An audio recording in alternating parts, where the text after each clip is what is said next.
ونستعينه ونستغفره ونؤمن به ونتوكل عليه سبحان اللہ سبحان اللہ ونعوذ بالله من شرور أنفسنا ومن سيئات أعمالنا سبحان اللہ من يهده الله فلا مضل له ومن يضلله فلا هادي له ونشهد أن لا إله إلا الله وحده لا شريك له ونشهد أن سيدنا ومولانا وملجأنا ومأوانا محمدا عبده ورسوله صلى الله تعالى عليه وعلى آله وأصحابه أجمعين. أما بعد فأعوذ بالله من الشيطان الرجيم. بسم الله الرحمن الرحيم.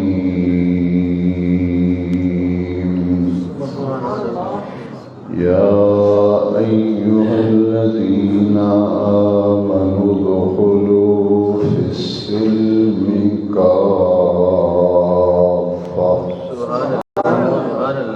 وقال تبارك وتعالى في القرآن العظيم في مقام آخر: إن الدين عند الله الإسلام. صدق الله مولانا العظيم. إن الله وملائكته يصلون على النبي يا أيها الذين آمنوا صلوا عليه وسلموا تسليما.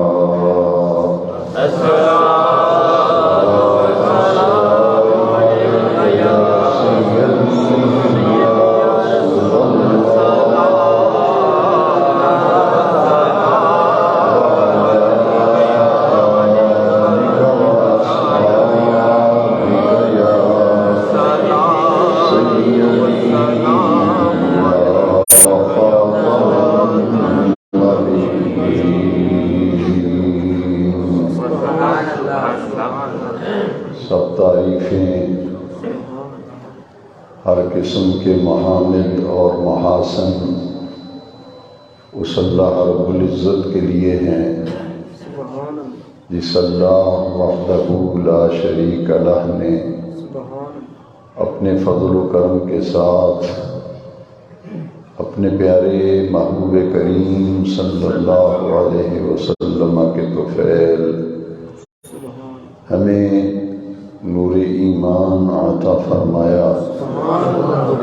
دعا ہے کہ مولا کریم جل مجدہ آخر دم تک ہمارے دلوں میں یہ نور ایمان قائم دائم اور ثابت رکھے. اللہ رب العزت کا فضل و کرم اور لطف و احسان ہے. رمضان المبارک کے رحمتوں اور برکتوں بھرے مہینے میں ہمیں دوسرے جمعہ مبارکہ میں حاضری کی سعادت حاصل ہو رہی ہے۔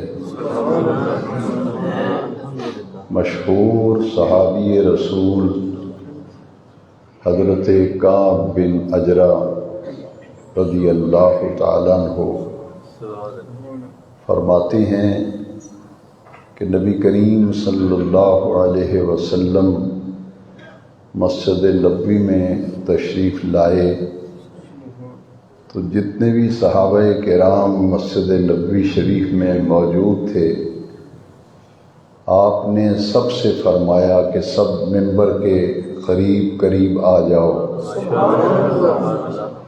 حضرت کعب بن عجرہ رضی اللہ عنہ فرماتے ہیں جب ہم منبر کے قریب قریب ہو کر بیٹھ گئے تو حضور منبر کی طرف بڑھے اور آپ نے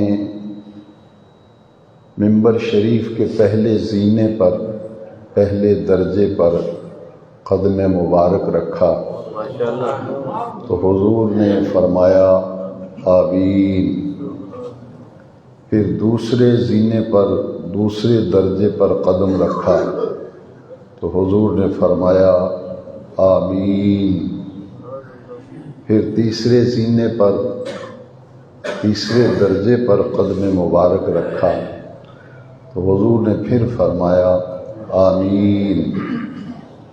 جب حضور منبر پہ تشریف فرما ہو گئے، صحابہ کرام رضوان اللہ تعالی علیہم اجمعین نے حضور سے پوچھا یا رسول اللہ صلی اللہ علیہ وسلم، ہمارے ماں باپ آپ پہ قربان ہو جائے، ہم نے اس سے پہلے یہ عمل کبھی نہیں دیکھا جو آج آپ نے عمل کیا کہ منبر شریف کے پہلے زینے پہ قدم رکھ کر آمین فرمایا، پھر دوسرے زینے پہ قدم مبارک رکھ کے آمین فرمایا، پھر تیسرے زینے پر قدم رکھ کے آمین فرمایا۔ یہ عمل ہم نے اس سے پہلے نہیں دیکھا۔ میرے آقا کریم صلی اللہ علیہ وسلم نے فرمایا جب میں نے پہلے درجے پر قدم رکھا تو میرے پاس جبریل امین آئے اور انہوں نے کہا کہ وہ شخص ہلاک ہو، تباہ و برباد ہو جس کی زندگی میں رمضان شریف کا مہینہ آئے تو وہ مغفرت کا حقدار نہ بن سکے۔ حضور نے فرمایا میں نے اس پر آمین کہا، اور دوسرے زینے پر جب میں نے قدم رکھا تو جبریل امین نے کہا کہ ہلاک ہوا وہ شخص، ہلاک ہو وہ شخص، اس کی عزت خاک میں مل جائے جس کے سامنے یا رسول اللہ صلی اللہ علیہ وسلم آپ کا اسم مبارک نام اقدس ذکر کیا جائے اور وہ آپ پر درود شریف نہ پڑھے۔ حضور نے فرمایا میں نے اس پر آمین کہا، اور تیسرے زینے پر جب قدم رکھا تو جبریل امین نے کہا کہ وہ شخص ہلاک ہوا، وہ ہلاک ہو جو اپنی زندگی میں بوڑھے ماں باپ کو پائے یا دونوں میں سے ایک کو بڑھاپے کی کیفیت میں پائے تو اپنے آپ کو جنتی نہ بنا سکے، وہ بھی ہلاک ہو۔ حضور نے فرمایا اس پر میں نے آمین کہا۔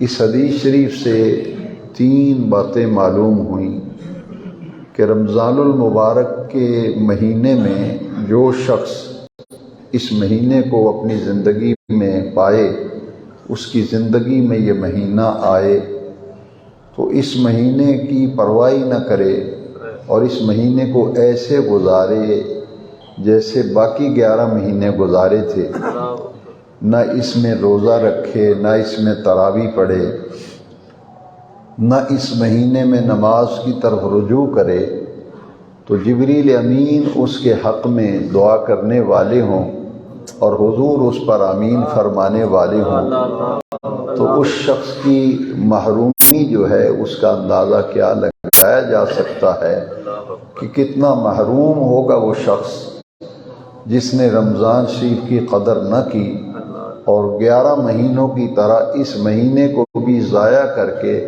اپنے آپ کو اللہ کی رحمت کا مستحق نہ بنا سکا۔ اور دوسرا شخص وہ جس کے سامنے نبی کریم صلی اللہ علیہ وسلم کا نام مبارک، نام اقدس ذکر کیا جائے تو وہ حضور پر درود شریف نہ پڑھے، اس کی بھی بدبختی کی کوئی حد ہے۔ اور تیسرا وہ شخص جو اپنی زندگی میں بوڑھے ماں باپ کو پائے یا دونوں میں سے ایک بڑھاپے کی عمر کو پہنچ جائیں تو اپنے آپ کو جنت کا حقدار نہ بنا سکے، اپنی مغفرت نہ کرا سکے، تو اس سے زیادہ بھی کوئی بدبخت اور محروم شخص ہے۔ ان تینوں چیزوں پر ہمیں اس حدیث شریف کی روشنی میں غور کرنا ہے کہ رمضان المبارک ہر سال جلوہ گر ہوتا ہے، یہ اپنی پچھلی زندگی پر نظر ثانی کرنے کا موقع فراہم کرتا ہے۔ یہ تو ہر سال آتا ہے، پوری زندگی میں جب تک زندہ رہیں گے یہ مہینہ جلوہ گر ہوتا رہے گا اور اپنی برکتوں سے، اپنے فیضان سے حضور کی امت کو مستنیر اور منور کر کے جاتا رہے گا۔ لیکن یہ ہمیں موقع فراہم کرتا ہے کہ ہم اپنی پچھلی زندگی پر ذرا غور کریں، کم از کم ایک سال جو ہمارا پچھلا گزرا ہے وہ ہمارا سال کیسے گزرا ہے، دین سے تعلق میں گزرا ہے یا کہ دین سے لا تعلقی میں گزرا ہے۔ رب ذوالجلال نے قرآن مجید میں فرمایا ان الدین عند اللہ الاسلام، کہ اللہ کے نزدیک پسندیدہ دین دین اسلام ہے۔ اور دوسری آیہ مقدسہ میں فرمایا یا ایھا الذین آمنوا ادخلوا فی السلم کافہ، اے ایمان والو اسلام میں پورے مکمل طور پر اسلام میں داخل ہو جاؤ۔ مسلمان ہو جانے کے بعد اور دعوی اسلام اور دعوی ایمان کے بعد ایک سچے مسلمان کو اسلام کے ارکان خمسہ جو ہیں ان کی طرف اپنے آپ کو متوجہ کرنا چاہیے۔ اسلام کے 5 بنیادی ارکان ہیں۔ پہلا رکن ہے اس بات کی شہادت دینا کہ اللہ کریم کے سوا کوئی عبادت کے لائق نہیں، اور اس بات کی شہادت دینا کہ حضور نبی کریم صلی اللہ علیہ وسلم اللہ تعالیٰ کے سچے اور آخری رسول ہیں۔ یہ اسلام کا پہلا رکن ہے۔ حضرت عبداللہ بن عمر رضی اللہ عنہ سے حدیث شریف مروی ہے کہ نبی کریم علیہ السلام نے فرمایا اسلام کی بنیاد 5 چیزوں پر رکھی گئی ہے۔ ان 5 چیزوں میں پہلا رکن جو ہے وہ شہادت توحید اور شہادت رسالت ہے۔ اس کے بعد پھر اقام الصلاۃ کہ نماز کا جب وقت ہو جائے تو پھر ساری مصروفیات ترک کر کے بر وقت اور صحیح نماز کو ادا کرنا، یہ اسلام کا دوسرا رکن ہے۔ اور تیسرا رکن ہے ایتاء الزکوٰۃ، جب زکوٰۃ فرض ہو جائے، صاحب نصاب ہو جائے تو بغیر کسی تاخیر کے اپنے اموال کا حساب و کتاب کر کے جتنی زکوٰۃ بنتی ہے وہ مکمل زکوٰۃ نکالی جائے۔ یہ اسلام کے ارکان خمسہ میں سے ترتیب کے اعتبار سے تیسرا رکن ہے زکوٰۃ، اور اسلام کے نظام عبادات میں یہ دوسرا نمبر ہے زکوٰۃ کا، پہلا نمبر نماز کا ہے۔ اور اس کے بعد اسلام کے ارکان خمسہ کی ترتیب کے اعتبار سے زکوٰۃ کے بعد پھر رمضان شریف کے پورے مہینے کے روزے کا درجہ ہے کہ اس کی زندگی میں جب بھی یہ مہینہ آئے وہ اس پورے مہینے کے روزے رکھے۔ قرآن مجید میں رب ذوالجلال نے رمضان شریف کے روزوں کو جو فرض کیا اور اس کے لیے انتخاب کیا رمضان شریف کے مہینے کا۔ سورہ بقرہ میں اس کا ذکر آیا کہ جب بھی تمہاری زندگی میں وہ مہینہ آئے جس کا نام رمضان ہے اور جس میں قرآن اترا ہے، فمن شاہدہ منکم الشہر فلیصم ہو، جب بھی زندگی میں تمہارے یہ مہینہ آئے گا تو اس پورے مہینے کے روزے رکھنا تم پر فرض کیا گیا۔ اور 5واں رکن اسلام کا وہ ہے بیت اللہ شریف کا حج کرنا۔ وہ صرف صاحب استطاعت پر پوری زندگی میں ایک مرتبہ حج کرنا جو ہے وہ فرض ہے۔ تو یہ اسلام کے 5 بنیادی ارکان ہیں۔ ہم اگر اپنی مرضی سے کچھ باتوں پر عمل کر لیں اور کچھ باتوں کی طرف توجہ ہی نہ دیں تو اس کا معنی اور مطلب یہ ہوگا کہ ہم نے صرف اسلام اور مسلمانی کا دعویٰ کیا ہے اور اسلام سے ہمارا جو تعلق ہونا چاہیے وہ ہمارا تعلق نہیں ہے۔ اسی لیے ہم اپنی من مرضی کرتے ہیں، چاہا تو ایک آدھ نماز پڑھ لی، مہینہ رمضان شریف کا آیا، کبھی روزہ رکھ لیا کبھی نہ رکھا۔ یہ اپنی من مرضی نہیں ہے، کیونکہ اصل میں مسلم کسے کہتے ہیں؟ ہم سب مسلمان ہیں، مسلمان۔ اب مسلم اصل میں اہل عرب اس اونٹ کو کہتے تھے، اس اونٹ کو عرب مسلم کہتے تھے جس کی ناک میں نکیل ہوتی تھی، اور اس نکیل کا جو سرا ہے وہ اس کے مالک کے ہاتھ میں ہوتا تھا، اور جس اونٹ کی ناک میں نکیل ڈال کر مالک رسی پکڑ لیتا تھا وہ اونٹ اپنی مرضی سے نہ بیٹھ سکتا تھا، نہ اپنی مرضی سے کھڑا ہو سکتا تھا، نہ اپنی مرضی سے چلنا شروع کر سکتا تھا، نہ اپنی مرضی سے بیٹھنا چاہ سکتا تھا، اس لیے کہ اس کی نکیل مالک کے ہاتھ میں۔ جہاں مالک کہے گا وہ بیٹھ جائے گا، جہاں مالک کھڑا کرے گا وہ کھڑا ہو جائے گا، جہاں مالک چلنے کے لیے کہے گا وہاں وہ چلے گا۔ تو گویا کہ جب ہم کہتے ہیں کہ ہم مسلمان ہیں، ہم مسلم ہیں، تو اس کا مطلب یہ ہے کہ ہم کوئی آوارہ منش نہیں ہیں، آوارہ منش نہیں ہیں، ہم تو پابند ہیں، ہم تو پابند ہیں۔ جب ہم نے کہہ دیا لا الہ الا اللہ محمد رسول اللہ، اللہ تبارک و تعالیٰ کو اپنا رب مانا اور اس کے پیارے محبوب صلی اللہ علیہ وسلم کو اپنا آقا، اپنا مولا، اپنا پیغمبر، اپنا رسول، اپنا نبی مان لیا، تو اب مطلب یہ ہو گیا کہ ہم اللہ اور اس کے رسول کے احکام کے پابند ہو گئے۔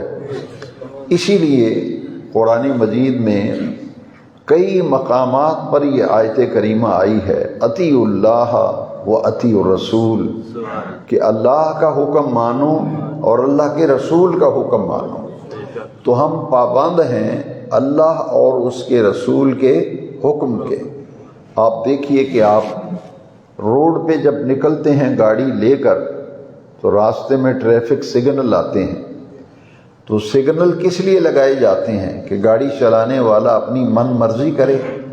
آپ اگر من مرضی کرے گا اور ٹریفک کے قوانین اور قواعد کا لحاظ و اعتبار نہیں رکھے گا تو نتیجہ کیا ہوگا؟ خوفناک تصادم کا خطرہ ہوگا، گاڑی سے ٹکرائے گی، حادثہ پیش آئے گا، جانی مالی نقصان ہوگا۔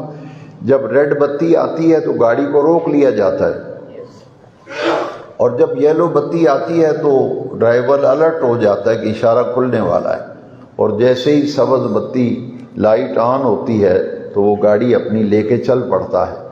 دین اسلام چاہتا ہے کہ انسان جو ہے وہ انسان بن کے زندگی گزارے، یہ حیوان نہ بنے، یہ حیوان نہ بنے، یہ انسان بن کے زندگی گزارے۔ اس مقصد کے لیے رب ذوالجلال نے 1.25 لاکھ انبیاء کرام کو بھیجا، 313 رسول دنیا میں تشریف لائے تاکہ زندگی گزارنے کے طور طریقے سکھائے جائیں۔ ہمارے بیانات، ہمارے خطبات، ان میں قطعاً ہم توجہ نہیں دیتے ان باتوں پر کہ جو اصل سمجھنے کی چیز ہے، اصل کرنے کے کام ہیں، وہ یہ ہیں کہ بھئی مسلمان کا معنی کیا ہے، مسلم کا معنی کیا ہے۔ میں نے آپ کو سمجھا دیا کہ اہل عرب اونٹ کو جس کی ناک میں نکیل ہوتی تھی اسے کہتے تھے مسلم، یعنی یہ فرما بردار ہے، مالک کا فرما بردار۔ تو ہمیں اپنے آپ کو اللہ تبارک و تعالیٰ کی جو فرما برداری ہے اس کا اپنے آپ کو پابند بنانا ہے، اللہ کریم کے احکام کا ہمیں پابند بنانا ہے۔ ہمارے بزرگوں نے ایک اور مثال دے کے بات سمجھائی ہے کہ آدمی جب بیمار ہو جاتا ہے، کسی بڑے سے بڑے قابل ڈاکٹر سے بھی اگر آپ علاج کرائیں طبیب کا، تو وہ آپ کو علاج بھی تجویز کرے گا، میڈیسن تجویز کرے گا، اور ساتھ میں آپ کو پرہیز بھی بتائے گا۔ تو ایک شخص نہ تو وہ میڈیسن استعمال کرے نہ ہی پرہیز کرے، تو بتائیے کیا اس کی بیماری کنٹرول ہوگی، وہ صحیح ہوگا، یا کہ اس کی بیماری بڑھتی چلی جائے گی؟ اسی طرح آپ دیکھ لیں 2-3 ایسی بیماریاں ہیں جن کی مثال سمجھانے کے لیے ہمارے استاد صاحب دیا کرتے تھے۔ فرماتے تھے کہ بلڈ پریشر کا مریض ہے، اسے ڈاکٹر کہتا ہے بھئی انڈا استعمال نہیں کرنا، گوشت نہیں کھانا، نمک مرچ زیادہ نہیں کھانا۔ تو مریض بلڈ پریشر کا وہ نہ تو میڈیسن کھائے، بلڈ پریشر کا وہ گولی نہ استعمال ہی نہ کرے، اور پھر پرہیز بھی نہ کرے، وہ انڈے بھی کھائے، گوشت بھی کھائے، نمک بھی من مرضی کا استعمال کرے، تو پھر سوائے اس کے کہ دن بدن اس کی حالت بگڑتی جائے گی۔ بعین ہی اسلام نے ہمیں زندگی گزارنے کے لیے حلال اور حرام طریقے بتا دیے کہ یہ حلال ہے کہ یہ حرام ہے۔ آپ دیکھیں، میں نے کئی درسوں میں بھی یہ بات واضح کی، اصل مقصد ہوتا ہے کہ سامعین کو اور مسجد میں جمعے کے لیے آنے والوں کو دین کی باتیں سمجھائی جائیں، اور یہ باتیں ہمیں سمجھنے کے لیے اس طرف توجہ دینی چاہیے کہ آپ غور کیجئے کہ رمضان شریف کا جو روزہ ہے اس میں صرف 3 چیزیں ہیں جن سے بچنا روزہ کہلاتا ہے، چوتھی چیز ہی کوئی نہیں۔ 3 چیزیں جن سے بچنے کا نام روزہ ہے۔ یہ حدیث شریف جو ہے کہ جب رمضان شریف کا چاند نظر آتا ہے تو شیطان جو ہیں وہ قید میں بند کر دیے جاتے ہیں، پابند سلاسل ہو جاتے ہیں۔ کبھی آپ نے غور کیا کہ روزہ 3 چیزوں کا نام ہے، چوتھی چیز ہی اس میں کوئی نہیں۔ کھانے سے اپنے آپ کو بچانا، پینے سے اپنے آپ کو بچانا، اور شادی شدہ آدمی کا اپنی منکوحہ سے ازدواجی عمل اس سے پرہیز اور اس سے بچنا، یہ 3 چیزوں کا نام روزہ ہے، اس میں چوتھی چیز ہی کوئی نہیں۔ اور جو بار بار میں عرض کرتا ہوں صرف اس لیے کہ ہماری زندگیوں میں کوئی خاطر خواہ تبدیلی نظر نہیں آتی۔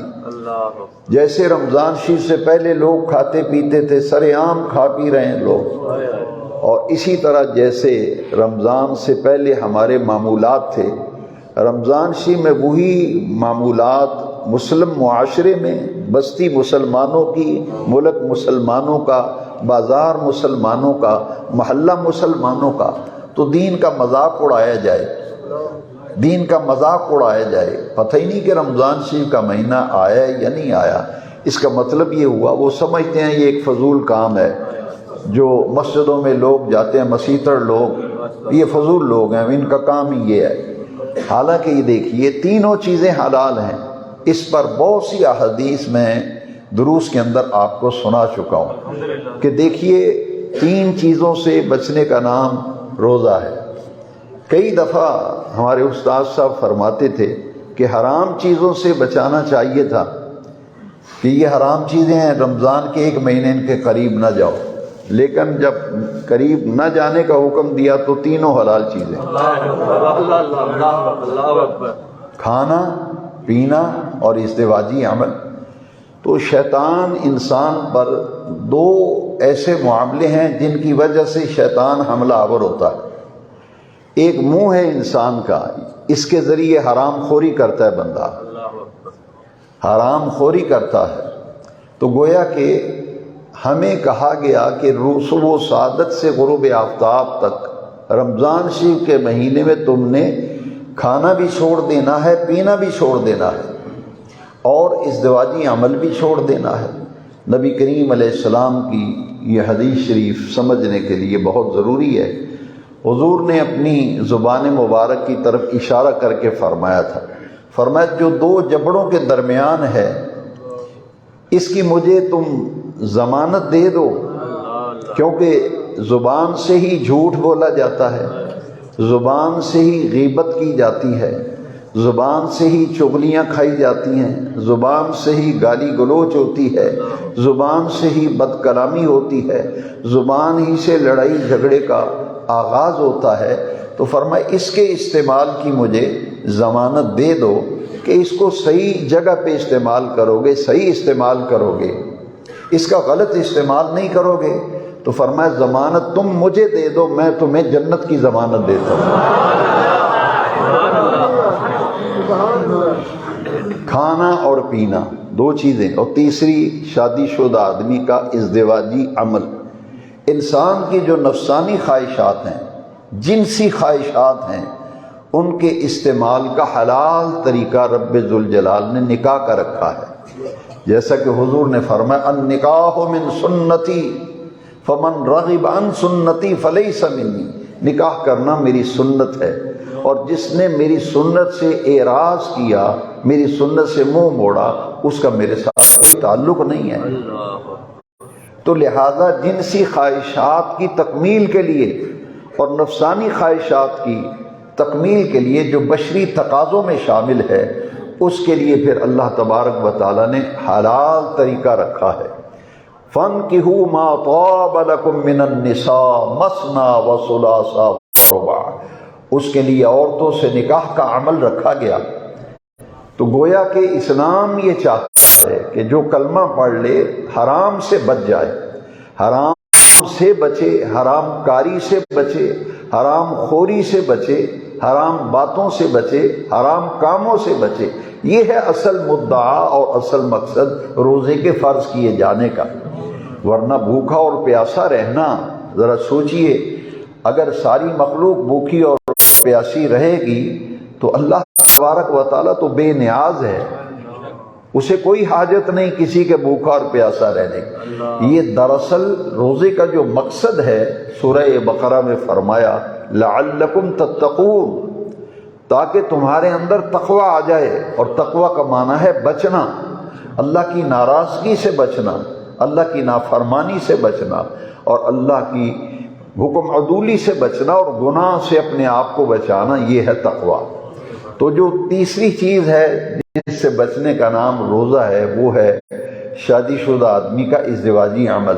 تو یہ بھی حلال ہے، نکاح ہوا ہے، لیکن آپ سوچیں ذرا کہ نکاح ہوا ہے، اس کے باوجود کہا گیا کہ صبح صادق سے غروب آفتاب تک اپنی خواہشات نفسانی پہ آدمی کنٹرول کرتا ہے۔ روزے دار کبھی بھی نہ کھائے گا نہ پیے گا، گویا کہ وہ چیزیں جو روزے میں ممنوع ہیں، روزے دار اس کے قریب نہیں جاتا۔ ساتویں کوٹھڑی میں بھی وہ تو پانی کے قریب نہیں جائے گا، وہ کھائے پیے گا نہیں، کیونکہ اس کا اللہ کی ذات پر اس قدر تیقن ہو گیا کہ جس رب کے لیے میں نے روزہ رکھا ہے وہ میرا رب کریم تو دیکھ رہا ہے۔ اس لیے حضور نے فرمایا ایک تو مجھے زبان کی حفاظت کی ضمانت دے دو، اور ایک دو ٹانگوں کے درمیان جو شرمگاہ ہے، فرمایا اس کی مجھے ضمانت دے دو، اضمن لہ الجنہ، میں تمہارے لیے جنت کی ضمانت دے دوں۔ زندگی کو بدلنا چاہیے۔ نوجوانان ملت اسلامیہ آؤ، دین کی تعلیم بڑی پیاری ہے، اپنی زندگی کو خوبصورت بناؤ، اپنی زندگی کو پاکیزہ بناؤ، کہ ہر کوئی جب گلی میں سے تم گزرو تو تمہاری جوانی ایسی ہونی چاہیے کہ دیکھنے والا کہے کہ یہ مدینے والے آقا کا غلام جا رہا ہے، یہ مدینے والے آقا کا غلام جا رہا ہے۔ اصل روزے کا مقصد یہ ہے کہ زندگی سنوارو، زندگی کو بہتر بناؤ۔ صرف بھوکا اور پیاسا رہ کر سمجھنا کہ میرا روزہ ہو گیا ہے، کیا حضور کی یہ حدیث موجود نہیں ہے؟ حضور نبی کریم علیہ السلام نے فرمایا بہت سے روزے دار ایسے ہیں کہ بھوک اور پیاس کے سوا انہیں کچھ حاصل ہی نہیں ہوتا، پوچھا گیا یا رسول اللہ وہ کیسے؟ فرمایا وہ روزہ بھی رکھتے ہیں، جھوٹ بھی بولتے ہیں، روزہ رکھتے ہیں گالی گلوچ بھی کر رہے ہیں، روزہ رکھا ہوا ہے بد کلامی بھی کر رہے ہیں، اور روزہ رکھا ہوا ہے بد نگاہی بھی کر رہے ہیں۔ ہر گناہ کا کام روزے میں ہم کرتے پھرتے ہیں اور پھر کہتے ہیں کہ ہمارا روزہ ہے۔ لہٰذا تینوں چیزوں سے بچنے کا نام روزہ ہے، اور تینوں چیزیں حلال ہیں، تینوں چیزیں حلال ہیں اور حلال لذتیں ہیں، تینوں چیزیں حلال لذتیں ہیں۔ دراصل روزہ جو ہے پورا ایک مہینہ، اس میں ہمیں اپنے آپ کو بدلنا چاہیے، ہمارے اندر تبدیلی آنی چاہیے۔ اب کیا ہے کہ آج 9واں روزہ ہے، کل 10واں روزہ ہو جائے گا۔ میں نے پہلے بیان میں کہا تھا کہ قرآن مجید نے کتنی حکیمانہ انداز میں تسلی دی ہے، ایام معدودات، ایام معدودات، یہ گنتی کے چند دن ہیں، اور روزے تو آج ہو جائیں گے مکمل۔ تو کب بدلنا ہے پھر؟ کب سوچنا ہے؟ یا اسی ڈگر پہ چلنا ہے، بیل کی طرح اسی ڈگر پہ چلنا ہے؟ اسلام یہ چاہتا ہے کہ ماننے والے اپنے آپ کو بدل لیں، اپنی زندگی کو تبدیل ہوتا تو عمر بن خطاب نبی ہوتا۔ آدمی اپنے لباس سے نہیں پہچانا جاتا کہ آپ قیمتی لباس پہن لیں، آپ کے پاس گاڑی بڑی قیمتی ہو، دکان آپ کی بڑی عالی شان ہو، اور بڑی ٹھاٹ باٹ سے آپ رہ رہے ہوں۔ اسلام یہ کہتا ہے کہ ہماری عملی زندگی جو ہے وہ کیسی ہے۔ تو اس لیے رمضان شریف کا یہ مہینہ جو تیزی سے گزر رہا ہے، جتنے دن باقی ہیں، ہمیں چاہیے کہ ہم اپنی زندگی کے اندر تبدیلی لائیں، اپنی زندگی کو بدلیں، اپنی جوانیوں کو پاکیزہ بنائیں، اپنی جوانیوں کو خوبصورت بنائیں، اپنی جوانیوں کو باوقار بنائیں۔ اور جو 50 سال سے اوپر کے لوگ ہیں، اب ان کو بھی دعوت غور و فکر رمضان شریف کا مہینہ دیتا ہے، کہتا ہے 50 سال تو تیری عمر گزر گئی، 55 سال تو گزر گئی، اب کس کا انتظار ہے؟ اب نہیں بدلے گا تو کب بدلے گا؟ کیا کوئی تو گارنٹی لے کے آیا ہے کہ اتنے سال جینا؟ لہذا رمضان شریف کا مہینہ جب بھی ہر سال آتا ہے اس کے کچھ تقاضے ہوتے ہیں۔ تو میں آج کے بیان جمعہ میں خاص طور پر میں نے اس موضوع کا انتخاب کیا کہ جس بات سے ہم سب غافل ہیں، ہماری صرف ایک بات کی طرف توجہ ہے کہ ہم نے کھانا پینا چھوڑا ہوا ہے، ہمارا روزہ ہے۔ بھائی بدلنے کا نام روزہ ہے، بدلنے کا نام روزہ ہے، لعلکم تتقون، تاکہ ہمارے اندر کچھ تبدیلی آ جائے، ہمارے اخلاق و اطوار بدل جائیں، اور لوگ گلی محلے والے بھی کہیں بھائی جب سے رمضان شریف کا مہینہ آیا ہے اس بندے کی تو زندگی بدل گئی ہے، اس بندے کی زندگی بدل گئی ہے۔ تو آئیے ان باتوں کی طرف توجہ کرنے کی ضرورت ہے اور دھیان دینے کی ضرورت ہے۔ نبی کریم رؤوف الرحیم صلی اللہ علیہ وسلم نے اس مہینے کو کیا فرمایا؟ یہ غمخواری کا مہینہ ہے، وہ شہر المواسات، یہ رمضان شریف کا مہینہ غمخواری کا مہینہ ہے، محتاجوں، غریبوں، بیوہ عورتوں، یتیم بچوں، مفلسوں، ان کی ہمدردی، ان کی غمخواری۔ تو اسلام تو یہ کہتا ہے کہ اس مہینے میں ہمارے اندر ایسے اوصاف پیدا ہو جائیں، ہمارے اندر ایسی خوبیاں پیدا ہو جائیں، اور ہوا شہر الصبر، یہ صبر کا مہینہ ہے، ہمارے اندر صبر کی کیفیت آ جائے، ہمارے اندر غمخواری کی آ جائے کیفیت اور صفت۔ نبی کریم علیہ السلام نے فرمایا الصیام جنہ، الصیام جنہ، صوم کی جمع ہے صیام۔ حضور فرمایا روزے ڈھال ہیں، روزے ڈھال ہیں۔ جس طرح دشمن سے بچنے کے لیے جنگ میں ڈھال استعمال کی جاتی ہے، تو بندہ دشمن سے محفوظ رہتا ہے جو روزے کو، روزے کے اصول و ضوابط، روزے کی پابندیاں اور روزے کی تمام تر اصولوں کو پیش نظر رکھ کے روزہ رکھتا ہے۔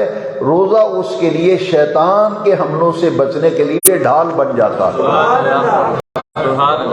الصیام جنہ، حضور کی حدیث ہے، روزے ڈھال ہیں۔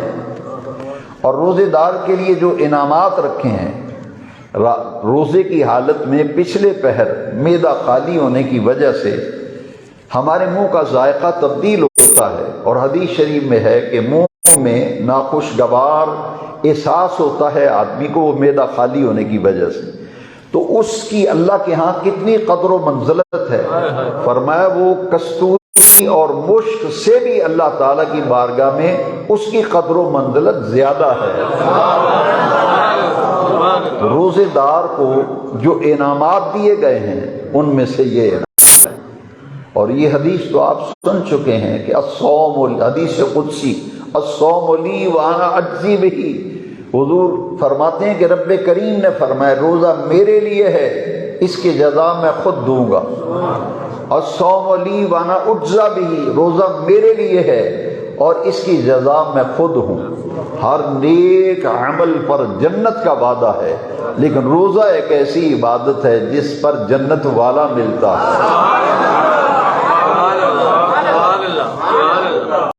روزہ رکھنے سے جنت والا ملتا ہے.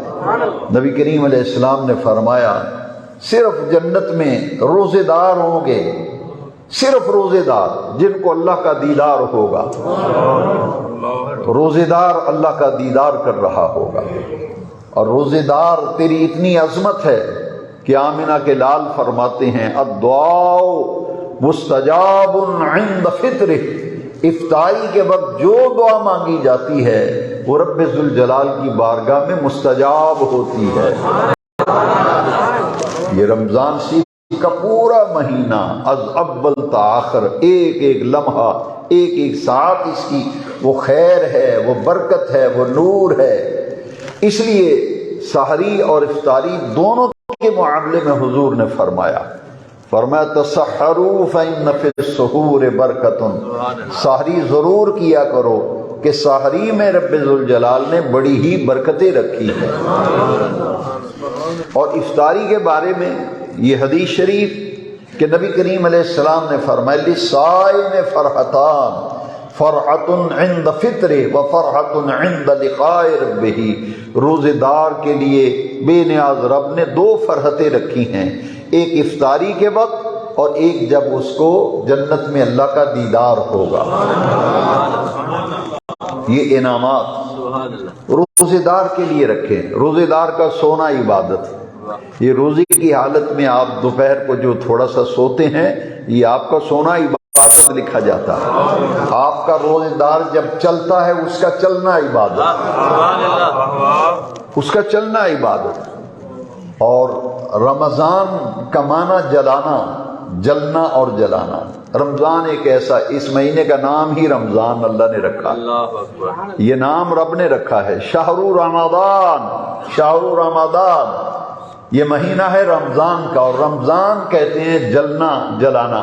یہ ایسا مہینہ ہے جس میں اللہ بندے کے سارے گناہوں کو جلا کے راکھ کر دیتا ہے. اس مہینے میں اتنی برکتیں ہیں کہ اس مہینے کی اندر وہ برکتیں اتنی زیادہ ہیں کہ بندوں کے، روزے داروں کے گناہ جل کر بالکل راکھ ہو جاتے ہیں، کچھ بچتا ہی نہیں صغیرہ گناہوں. تو پھر اللہ کی رحمت کا سمندر ٹھاٹھے مار رہا ہے. تو جو دریا کے کنارے پہ ایسا مر جائے کتنا بدبخت ہوگا. اس لیے 9 روزے گزر گئے، کس چیز کا انتظار کر رہے ہو؟ تبدیلی لاؤ اپنے اندر، اپنے آپ کو بدلو. جیسے ایک مہینہ مشق کرو، مہینہ کیا 9 دن تو گزر گئے، جو چند دن باقی رہ گئے ذرا اپنی عادت بناؤ، اپنی عادت بناؤ. میرے آقا کی حدیث ہے، سلمان فارسی حدیث کے راوی ہیں. شعبان کے آخری دن حضور نے خطبہ دیا تھا. فرمایا اس مہینے میں دنیاوی مصروفیات میں کمی کرو، دنیا کے کام کم کرو اور ایک مہینہ اپنے اللہ کے لیے وقف کر دو. زیادہ وقت اپنے رب کے لیے نکالو اس مہینے میں. اذان کی آواز آئے تو مسجدوں کا رخ کرو.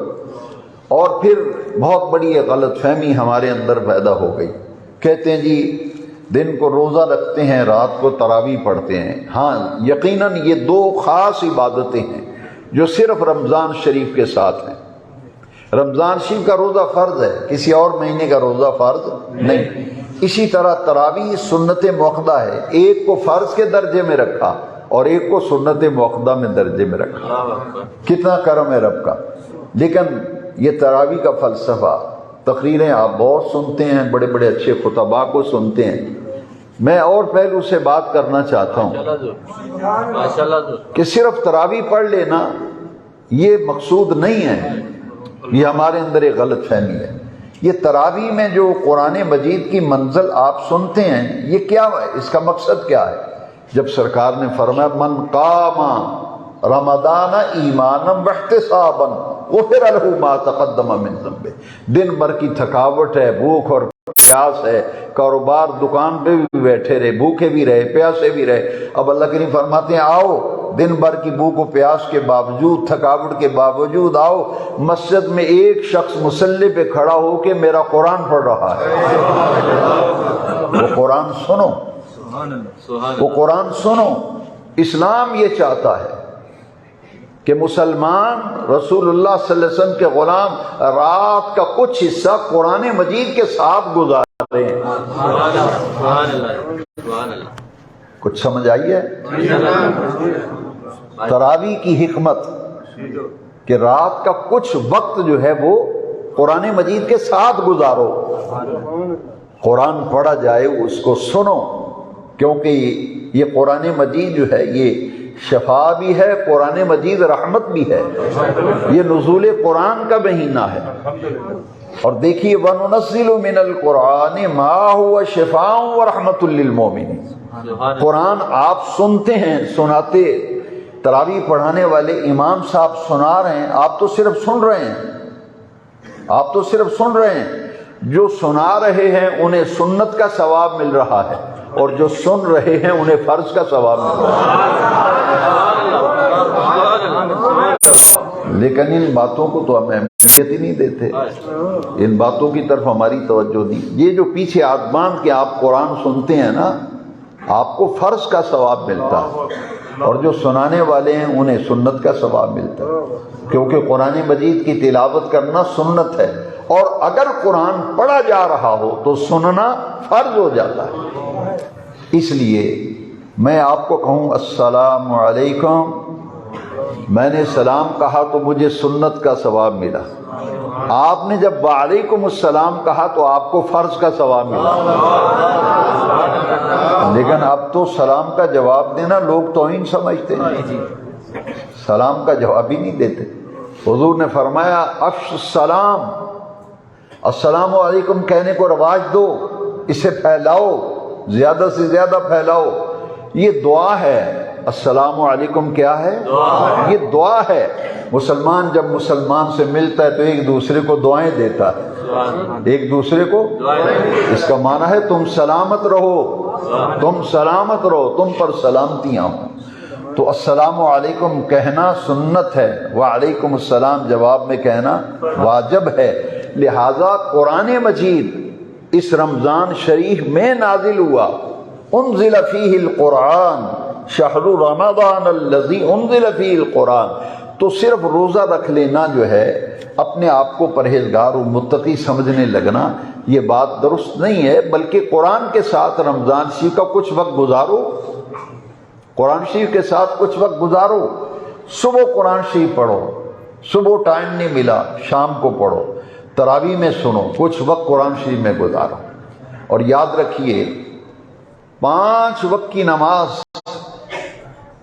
اس پر قرآن مجید میں بڑا زور دیا گیا ہے، لیکن میں گہرے مطالعے کے بعد، کئی سال مطالعہ کرنے کے بعد میں اس نتیجے پر پہنچا ہوں کہ نماز پر بڑا زور دیا گیا قرآن میں، لیکن رات کو اٹھ کر نفل پڑھنے پر اس سے بھی زیادہ زور دیا گیا۔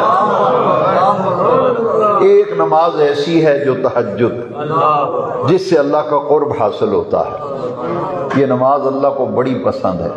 جس آدمی کا کوئی کام نہ ہوتا ہو، کوئی کام نہ ہوتا ہو، جکڑا جائے، ہر معاملے میں بند ہو جائے، جب ساری دنیا سوئی ہوئی ہو، اس وقت اٹھ کر 2 رکعت اگر پڑھ کر گڑا گڑا کر اپنے رب سے باتیں کرو، عرض کرو، کعبے کے رب کی قسم ہے یہ رات کا جاگنا اللہ کو اتنا پسند ہے کہ اپنے محبوب علیہ السلام پر تہجد کی نماز کو فرض کر دیا تھا۔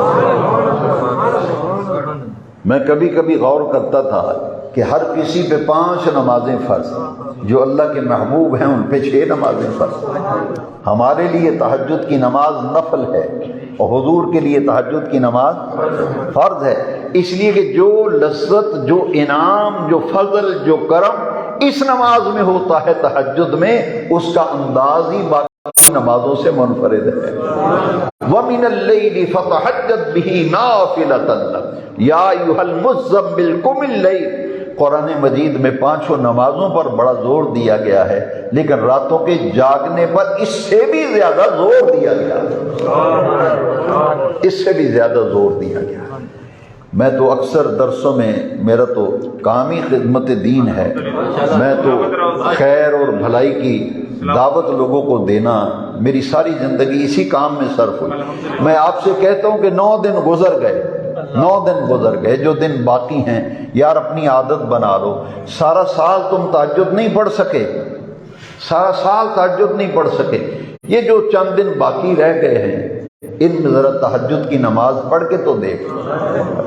ادھر سحری کا اہتمام، کھانا تمہارا تیار ہو رہا ہے، سحری تیار ہو رہی، وضو کرو، مصلی بچھاؤ، رب کو سجدہ کرو اور اپنے رب سے باتیں کرنا سیکھو۔ میں نے پہلے بھی ایک دفعہ کہا تھا، ہم اپنے رب سے باتیں نہیں کرتے، رب سے باتیں کرنی ہو تو تنہائی میں کی جاتی ہیں، کوئی تمہیں دیکھ نہ رہا ہو، مصلی بچھا ہوا ہو، نفل پڑھ کے، تسبیحات پڑھ کے، ذکر اذکار کر کے، درود شریف پڑھ کے اپنے رب سے عرض کیا کرو، اپنے رب سے عرض کیا کرو۔ کعبے کے رب کی قسم ہے، رات کے وقت جو عرض کی جاتی ہے اس کو رب کی رحمت اور انداز سے سنتی ہے۔ توفیق مانگتے ہیں، اللہ کریم توفیق دے۔ کل 10 رمضان شریف ہے، کل کا دن جو ہے ام المومنین حضرت خدیجۃ الکبریٰ رضی اللہ تعالیٰ عنہ آپ کا یوم وصال ہے، 10 رمضان شریف۔ یہ حضور کی وہ زوجہ مکرمہ ہیں، ام المومنین ہیں، جن سے پہلا نکاح حضور نے فرمایا تھا، وہ ام المومنین حضرت خدیجہ۔ حضور کی عمر مبارک تھی 25 سال اور حضرت خدیجۃ الکبریٰ کی عمر تھی 40 سال۔ پہلا نکاح، اور یہ وہ حضور کی وہ زوجہ مکرمہ ہیں ام المومنین۔ اسلام کے لیے ان کی جتنی خدمات ہیں کسی کی اتنی خدمات نہیں ہیں۔ نبی کریم علیہ السلام ایک مرتبہ ضرورت مند کی ضرورتوں کو پورا کرنے کے لیے گھر میں بات کی تو حضرت خدیجۃ الکبریٰ نے تمام قریش کے سرداروں کو بلایا کہ آؤ میری بات سن جاؤ۔ سب مکے کے قریش، ان کے سردار جب اکٹھے ہوئے، جب آئے تو دیکھا کہ خدیجۃ الکبریٰ نے اشرفیوں کا ڈھیر لگایا ہوا ہے، اشرفیوں کا ڈھیر لگا ہوا ہے، اور حضور جب تشریف فرما ہوئے تو حضور اشرفیوں کے ڈھیر کے پیچھے چھپ گئے تھے، یعنی حضور نظر نہیں آتے تھے، اتنا اونچا ڈھیر تھا۔ جب مکے کے تمام قریش سردار جمع ہو گئے تو ام المومنین خدیجۃ الکبریٰ نے فرمایا میں نے تمہیں اس لیے بلایا ہے کہ یہ سارا کا سارا مال چونکہ میرا ہے، میں تمہیں گواہ بنا رہی ہوں، یہ سارا مال نبی کریم علیہ السلام کے لیے میں پیش کر رہی ہوں۔ اسلام کے لیے لوگوں کو قدر ہی نہیں حضرت خدیجۃ الکبریٰ رضی اللہ تعالیٰ عنہ، اور حضور کی ساری اولاد مبارک انہی سے ہوئی ہے۔ 11 ازواج ہیں نبی کریم علیہ السلام، لیکن ام المومنین حضرت خدیجۃ الکبریٰ رضی اللہ تعالیٰ عنہ، حضور کے 3 صاحبزادے اور 4 صاحبزادیاں، حضور کے 4 صاحبزادیاں اور 2 صاحبزادے حضرت خدیجۃ الکبریٰ کے وطن سے ہیں، صرف ایک صاحبزادے حضرت عبداللہ جو ہیں وہ ماریہ قبطیہ کے وطن سے ہیں۔ تو یہ ام المومنین حضرت خدیجۃ الکبریٰ رضی اللہ تعالیٰ عنہ، تاریخ اسلام میں ان کا بڑا کردار ہے۔ کل آپ کا یوم وصال ہے، اور مکۃ المکرمہ بھی سن 8 ہجری میں 10 رمضان شریف کو فتح ہوا تھا۔ انشاءاللہ اس موضوع پر جو فجر کے بعد درس ہوتا ہے، تراویح کے بعد روزانہ درس ہوتا ہے، وقت نکالا کریں، وقت نکالا کریں، آپ کو خود انشاءاللہ فائدہ محسوس ہوگا۔ نماز فجر کے بعد بھی اس مسجد میں درس قرآن ہوتا ہے، تراویح کے بعد بھی درس ہوتا ہے، اور میں کوشش کروں گا ان دنوں کی مناسبت سے میں درسوں کے اندر بیان کر دوں گا۔ جمعے میں میرے نزدیک اصلاحی معاملات زیادہ اہمیت رکھتے ہیں، اور 17 رمضان شریف یوم شہدائے بدر ہے، غزوہ بدر ہوا تھا، اور ام المومنین حضرت عائشہ صدیقہ کا وصال جو ہے وہ 17 رمضان شریف کو ہوا تھا۔ 21 رمضان المبارک کو سیدنا علی المرتضیٰ کرم اللہ تعالی وجہ الکریم کا یوم شہادت ہے۔ ان تمام موضوعات پر پورا ہفتے کے دوران بیان چلتے رہتے ہیں۔ آپ تشریف لائیں فجر کے بعد اور تراویح کے بعد درس میں شمولیت کیا کریں۔ دعا کریں کہ آج کے جمعے میں جو اصلاحی باتیں اور گفتگو میں نے کی ہے، اللہ کریم مجھے سب سے پہلے ان پر عمل کرنے اور ہم سب کو ان کی طرف توجہ دینے عمل کی توفیق عطا فرمائے۔ وآخر دعوانا